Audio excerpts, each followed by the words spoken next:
All right, today we've got Cralan from Leadboxer. Cralan, thanks for joining us. Appreciate it very much. Sure, my pleasure. So, Cralan, tell me a little bit about Leadboxer and your role at it. Sure, I'm one of the founders. We're a team of three. I handle a lot of the communications and technical support and product. I interface between the users and the development team. So I'm an advocate, I suppose, for the users. Okay. Yeah.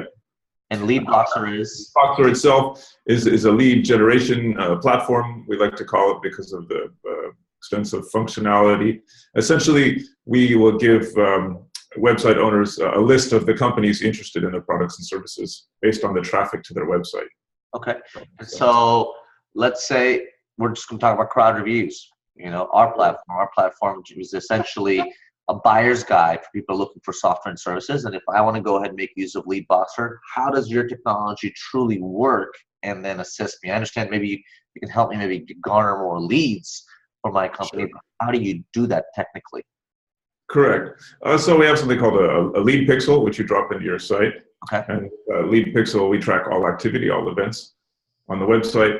And then we're able to generate for you a list of all the companies interested specifically in software. So for example, you could see by region or industry or sector, any group of companies looking at your content and specifically which content they're looking at, and you could receive notifications that activity.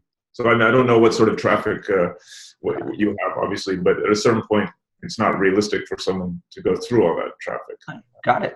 Very cool. So now talk to me about, you know, how long have you guys been doing this for and what type of customer base you have? Talk to me a little bit. We began developing the technology with another product of ours, a statistics company, a little more than 10 years ago. So the product, the technology is mature. Specifically focusing on this sector, we launched last year early. We went into an accelerator program, startup accelerator. So we've been live with this product since the beginning of 2016, and we're pushing 200 clients. Okay, excellent. And what's the pricing? What's your pricing model for the software? So we run from 49 through to 99 and 149, depending on the number of sites and users. And then we've also got enterprise class API and success management and all sorts of levels of custom implementation. Excellent, excellent. And so during this year and a half time period, you've accumulated, sounds like 200 plus customers. Talk to me a little bit about a case study, you know, someone who's actually gotten significant value from having used your solution and just some of the intricate details around that. Sure, that's a good point. So you first throw your, so we use the lean methodology to get up an MVP, get it up and running, and we throw it out there, and then of course people have to start using it, and it doesn't become anything until that. So we've seen that the people who can use it are mostly B2B companies on the whole. People with the sales capacity, meaning they know what to do with the list of companies, maybe sales development reps, and definitely people with a bit of traffic. I mean, it's also valuable in the beginning, just for firmographic information to make sure the people you want to come to your site are coming there. Sure. But basically, it's effective for people that can make use of, for example, people that either have a CRM or actually should have a CRM. Right.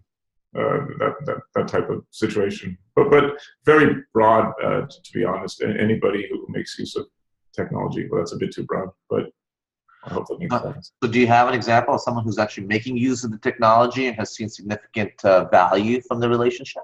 Sure. I mean, the companies that can really put it to use, I don't know, for example, IDG, they're a global publisher.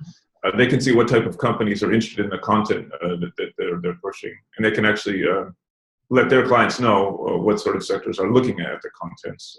I see. I mean, so they're sort of, I'm not sure reselling is the right word. Right.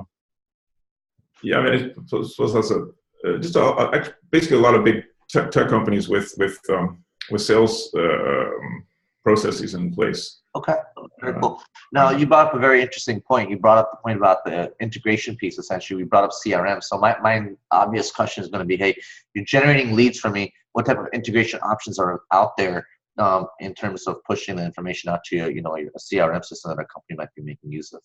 Sure. So workflow is a large challenge. People have enough places to log into.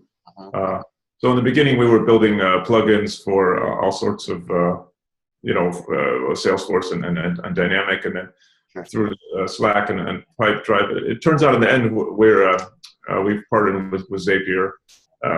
It's built on an API, so anybody that requires that integration can. But with Zapier, pretty much make me one with everything. Zapier allows you to push wherever it needs to go. Very cool. And in terms of just competitors out there, talk to me a little bit about your competitive landscape and how you differentiate from that. Sure. So when you go into a startup, they bang you over the head for quite some time about your market fit and make something that's valuable. And then you make what's commonly known as a blue ocean analysis, and you look for blue waters, trying to stay away from the shark-infested red waters. Right. So we took a look at what was out there, and lead generation itself already existed, and we didn't want to go into that contested space. So you had some lead lander and lead forensics, sort of, maybe web 2.0, web 1.0, if you will. We decided to add something to that. So using Elasticsearch technology, we built a system which is sort of heading towards, I want to say, artificial intelligence. Okay. In the sense of, we monitor all events, we look for patterns, and then you can tell Leadboxer to tell you when visitors come from a certain sector or from a certain industry, or look at certain content here. It's basically when there's buy signals and push them out. Right. So we sort of we're upping the game. Is the based on the technology. Those guys, Lead Lander, Lead Forensics, we're using SQL. I don't want to get too technical, so we're using distributed data analysis. Okay. So we just that gives us a lot of opportunities in terms of using big data technology. I hope I'm not getting too wordy. No, you're fine. You're fine. Okay. Tell me, what is the biggest complaint you hear from your 200? Maybe not even a complaint, but maybe a request in terms of a room for improvement from your software solution that you hear as a consistent theme from your 200 plus customers. Absolutely, yeah. There's two main problems. So the first problem is what salespeople really want is a name and an email address and a phone number. Yep. And the internet is sort of designed to prevent that, which is fine. We respect everybody, obviously. So people have to sort of create a situation whereby that information is coming to them by building all what we call the opt-ins, all the touch points. Yep. So the biggest complaint is people say, this is great, but I don't know who to talk to. So it takes someone more experienced sales staff to target someone through LinkedIn. Correct. And then the second question is that people come to as well. So some teams are more aggressive than others, but quite a few don't necessarily feel comfortable just reaching out. So people say, oh, great, now I know someone at this company is interested. I don't know what to do. Right. So we try and help people with lots of materials about, there's many ways to approach people, not necessarily cold calling, but maybe making the information available to them that they're looking for. Right. Does that answer them? I hope that it does. So I guess I do have a follow-up on your first point. So they're asking for name, email, phone numbers.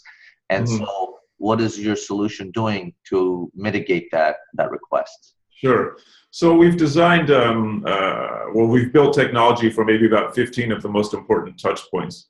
So if you see lead qualification, let's call it that, it's not, I don't know, this is a golf analogy. It's not a hole in one. You don't knock the ball across the field and it lands. You have to maybe think about how you want to create a situation whereby that information is coming to you. So for example, we're in the SaaS markets. We have a free trial. That's how we create that relationship.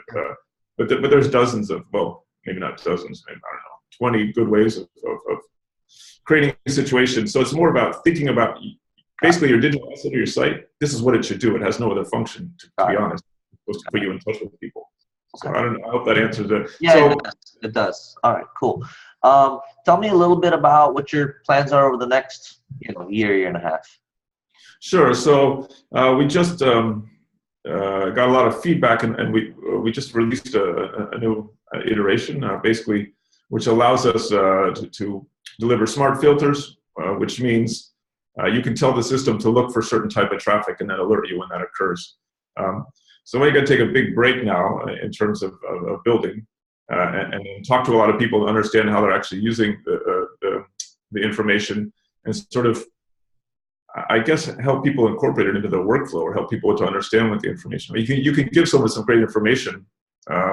Might not be enough. You also, What am I trying to say? So we have to understand exactly what people can do with the information and how it can help. Right. We spend a lot of time going out of the building, as they say, and talking to people sitting next to people at their desks. And excellent. Yeah. Excellent. Well, we certainly drive a ton of traffic to our website, and I encourage those that are looking for additional lead volume to check you folks out and see if it's a great fit. It certainly sounds very reasonable in terms of pricing. So how do they actually reach out to you folks? What's the best web address? Oh, just at leadboxer.com. There's a whole host of communication points there, ways to get And it's an online sign-up process, I presume. Yes, it's all automated. It's all SaaS, as you'd expect. Yeah, just a couple of minutes, to be honest. Right. Cool. Well, I certainly encourage our visitors to go check out leadboxer.com. Thanks so much for your time today, Cralan. Thank you very much as well. Bye.